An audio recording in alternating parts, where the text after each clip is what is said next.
यदि किसान भाइयों आपकी फसल 18 से 20 दिन की हो चुकी है, यानी आपने अपनी धान की फसल की रुपाई के लगभग 18 से 20 दिन की हो चुकी है, उसमें ना कोई कल्लों की संख्या बढ़ी है, नहीं उसमें अच्छा फुटाव आया है, और किसान भाइयों आपकी फसल धान की पीली पड़ती जा रही है, यानी कि उसमें पीली पड़ती जा रही है, इसमें फुटाव नहीं हो रहा, नहीं कल्लों की संख्या बढ़ रही, कोई ग्रोथ नहीं कर पा रही फसल। तो उसमें क्या-क्या लगाना चाहिए और कौन से खाद की कमी है, कौन से फर्टिलाइज़र की कमी है, कौन सी दवाई की कमी है, हम आपको पूरी जानकारी बताएँगे। यदि किसान भाइयों आपकी फसल में कोई फुटाव यानी कल्लों की संख्या नहीं बढ़ रही, तो आपको क्या करना चाहिए और कौन से खादों का प्रयोग करना चाहिए? किसान भाइयों सही समय पर और सही मात्रा में खादों का प्रयोग कर लेते हैं, तो आपकी फसल काफ़ी अच्छी बेहतरीन हो जाती है। यदि किसान किसान भाइयों आपकी फसल में जैसे तनाछेदक और पत्ती लपेट आदि अन्य कीट भी आ जाते हैं आपकी फसल में, तो इनकी रोकथाम के लिए क्या करना चाहिए? हम किसान भाइयों आपको तनाछेदक, पत्ती लपेटक और आपकी फसल में अच्छी टिल्लिंग नहीं हो पा रही, कल्लों की संख्या नहीं बढ़ रही, आपको हम पूरी जानकारी बताएंगे इन खातों के माध्यम से। इन खातों को आप अपनी धान की फसल में प्रयोग कर लेते हो, तो जैसे तनाछेदक, पत्ती लपेटक और जैसे आपकी धान की फसल में कल्लों की संख्या नहीं बढ़ रही, फुटाव नहीं हो पा रहा, ग्रोथ नहीं हो पा रही।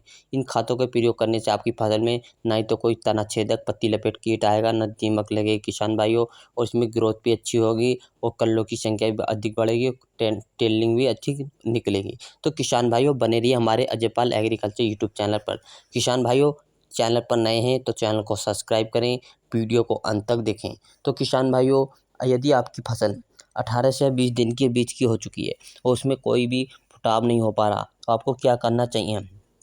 जैसे कि किसान भाइयों और उसमें कीट लग जाते हैं, यदि दीमक हो, आपने अनेकों प्रकार के खातों का यानी दवाइयों का इस्तेमाल करा है, लेकिन परंतु उसमें कोई भी फ़ायदा देखने को नहीं मिला, तो किसान भाइयों आपकी फसल में अच्छी ग्रोथ भी होगी, फुटवाव भी अच्छा होगा, कल्ले भी अधिक बनेंगे और पीलापन है जो फसल के अंदर वो भी जल्दी से हट जाएगा किसान भाइयों, और कीटों की रोकथाम करेगी जो हम खाद बताएंगे, जैसे तनाछेदक, पत्ती लपेटक और आदि अन्य कीट भी होते हैं जो ऐसे भी जो उनसे भी यानी कि सुडी भी है, सारे कीटों के रोकथाम करेगी किसान भाइयों।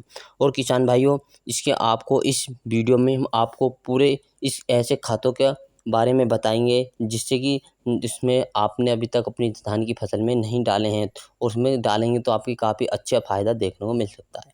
तो किसान भाइयों 18 से 20 दिन के आसपास की हो चुकी है और कल्ले नहीं बने हैं, तो फुटाव, ग्रोथ, कीट जैसे कीट भी हैं उसमें, तो उसकी रोकने के लिए आपको क्या-क्या करना चाहिए? पीलापन भी हटाने चाहिए, सुडी की समस्या देखने को मिलती है और तो आप इन खातों का प्रयोग कर सकते हैं। आपकी फसल इस कमज़ोर हो चुकी है, उसमें कोई भी यानी कि 18 से 40 दिन के अंदर-अंदर यानी 18 से 40 दिन तक आप इस खातों का प्रयोग अपनी धान की फसल के अंदर कर सकते हैं। ना कोई नुकसान देने वाले खाद नहीं है किसान भाइयों, यानी इन्हों से कोई नुकसान नहीं होता खाद देने से किसान भाइयों। इसमें आपकी अच्छा फ़ायदा देखने को ही मिलता है।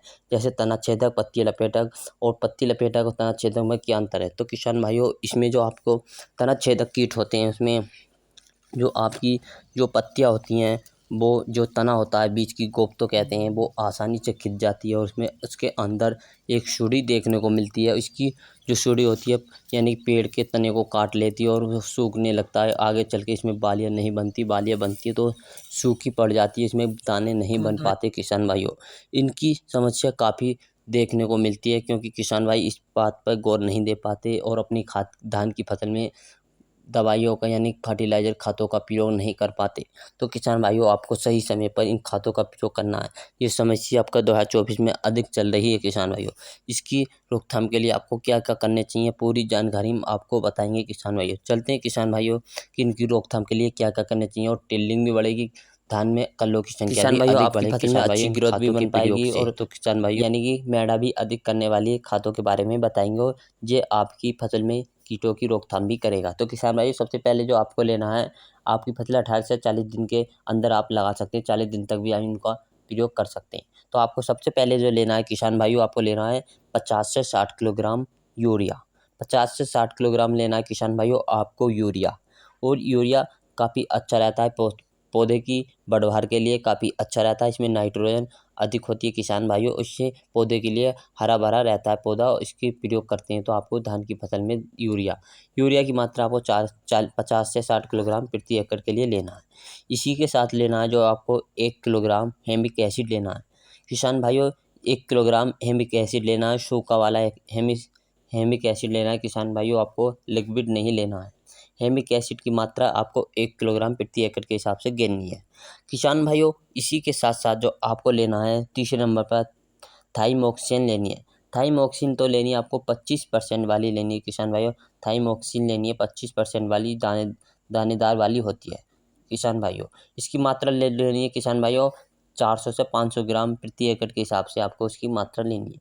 इसी के साथ जो लेना चौथे नंबर पर तो लेना है किसान भाइयों फटेरा काफ़ी अच्छा रहता है किसान भाइयों। फसल में ये कीटनाशक भी होता है किसान भाइयों। तो इसकी मात्रा जो लेनी है फटेरे की आपको किसान भाइयों 4 से 5 किलोग्राम प्रति एकड़ के हिसाब से आपको इनकी मात्रा लेनी है। यूरिया, हेमिक एसिड, थाइमोक्सिन, फटेरा, इन चारों को अच्छी तरह से मिलाकर मिक्सचर कर आप अपनी धान की फसल में छिड़काव कर दीजिए।